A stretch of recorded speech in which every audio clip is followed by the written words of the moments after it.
What is up, you guys? It is me, Atreus Gaming, coming back at it again with another video.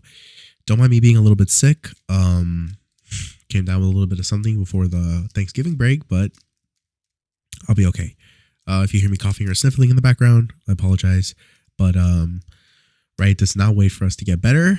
They are just instantly releasing new content. And so the first thing that we're going to take a look at together is the new preseason for 2024. And already we got something right off the bat that's confusing me. Let's go ahead and change the screen so you guys can see the full thing. That's better. Now you guys can see the full screen. And we're going to take a look at this gameplay trailer. So without further ado, let us begin.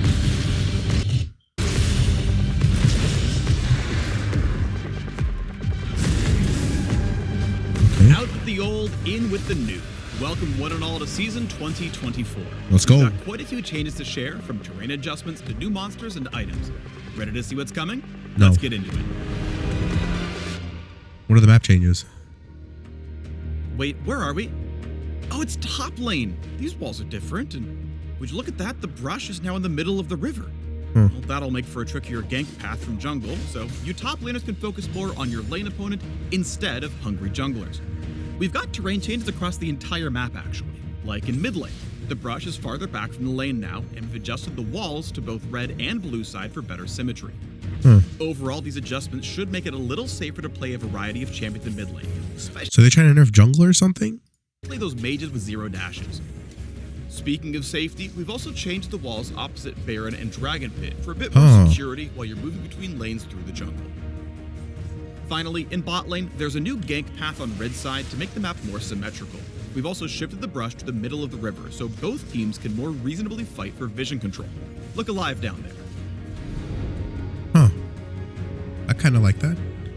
New jungle paths aren't the only thing to keep your eye on this season. What the hell is that? A new void monster has found its way to the rift.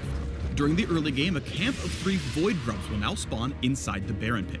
When you attack a grub, smaller void mites appear to join the fight. Killing one of the void grubs grants a permanent buff to your entire team that deals damage over time when attacking turrets. For every grub you slay, the buff becomes more powerful. After the first 3 grubs are Did you killed, say permanent buff? more will spawn a few minutes later. If your team manages to kill all 6, then you unlock the maximum buff. When you attack a turret, you'll apply the damage over time and spawn some void mites of your own to help take it down. Oh no, bro. Imagine Bel'Veth gets that. Oh, wow. Keep in mind that these grubs are an incremental camp, not all or nothing. So slaying even one can give your team a small boost and keep the enemy from collecting all 6. Rift Herald. Okay, Rift Herald stays. That's good. At 14 minutes, any remaining grubs disappear, and the beloved Rift Herald enters the game with a fresh new look. Maybe they're born with it, maybe it's the hideously vile influence of the void from whence they came. If you slay the Herald, you can summon them as before to march down lane and whack turrets. Or, any member of your team can hop on board to play Summoner's Drift, steering the monster as they charge forward like a battle sled. Ramming Herald into a turret this way deals some extra damage, and you can run into enemy champions to damage and knock them up. On collision with terrain or a turret, the driver pops out nearby, and the ability to steer goes on cooldown. Oh, This wow. cooldown resets if you hit a turret, but takes longer if you hit a wall. All aboard the Shelly Demolition Train. Now let's talk about... What was that? What was that? James? Is that the Baron? Baron Nashor, Voidborn Tyrant of the Rift, is back and badder than ever before. When he enters the game, you'll know it. Baron takes one of 3 forms when he emerges. Each form provides the same classic buff, but alters how he fights and determines the shape of his pit. But wait, there's more. With Baron's entrance, the Void's influence spreads across the map, infusing the Scuttle Crab, Brambleback, and Sentinel with dark power. Really? Voidborn Scuttle Crab becomes tankier and tougher to kill. On death, she sends out a massive burst like a Scryer's Bloom, revealing all enemy champions and wards in a large area. Bet you didn't see that coming.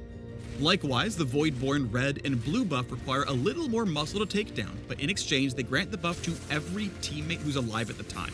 So no more fighting over who is blue buff, right? What? They all get blue buff. They all get red buff. Holy shoot.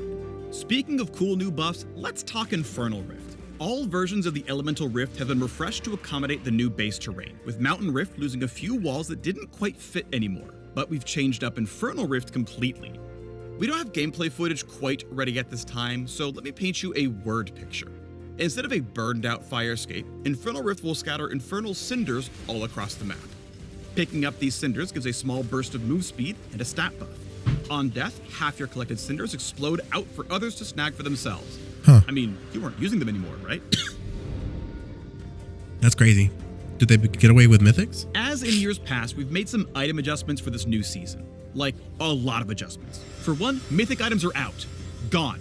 Poof. In their place, we're adding, removing, and updating a bunch of items across several champion classes. What are these new Mages, icons? assassins, tanks, enchanters, fighters, and marksmen will all notice quite a few changes when they gear up this season. For example, the new Storm Surge for those AP assassins and burst mages who really want to shock the enemy. In addition, we've overhauled the support quest items. Supports now have a singular item they pick up at the start of the game with minimal stats. You earn gold with this item by executing minions of any type for a flat amount, or hitting enemy champions with abilities or attacks. At the middle tier, you unlock refilling wards as before. And when you reach the final tier, you can choose between several upgraded items to suit your play. Whether you prefer protecting your carry or more aggressive support tactics, we've got you covered. While you're running around the new map with new monsters and new items, you should keep an eye out for old grudges. We've added a handful of champion quests that will trigger when certain champs are in the same game. Defeating your quest rival on the enemy team will grant a tiny buff. While it won't significantly impact the game, it'll be a nice reward for your Renekton mains to finally stick it to Nasus. Many of the changes we've made this year are aimed at making gameplay mechanics and systems easier to understand. This goal includes a lot of adjustments mentioned previously, or smaller changes like simplified tooltip language. We also just want to make it feel better to be on the Rift. Listen closely and you might notice the music changing throughout the game based on where you are or what you're doing. Baron boss music, anyone? And now you can celebrate or commiserate with your teammates in a language everyone understands, the fist bump. Okay, that was a lot to cover. In summary, new terrain means new gank paths in every lane, Void Grubs are now a thing, you can now drive the Rift Herald into battle, Baron looks scarier, and the Void is everywhere. Infernal Rift is totally changing, there's a bunch of new items, some champs are bringing their beef onto the Rift, and fist bumps explode into sparkles and fireworks. Phew, got all that? Good.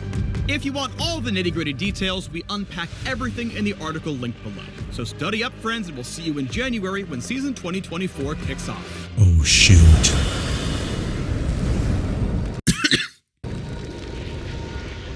League of Leyendas. El fin de nosotros. Alright. So, that was interesting. They got rid of a lot of stuff, and they added a lot of stuff, too. It's kind of crazy. I'm really excited to see what the new items are, and we're going to dive a little bit deeper into that in the next video. So what I'm going to do is I am going to head on over, get on the PBE server right now. We're going to play a couple of games with Master Yi, and we're going to see what are the best items for him coming into season 2024. But that's what I'll be doing for the meantime. If you guys enjoyed this video, be sure to give it a like. Make sure to hit the subscribe button and turn on post notifications. Stay tuned for some more gameplay videos on the new items in the new season, and I'll see you in the next video. It's Akers Gaming signing off. Have a great day, guys.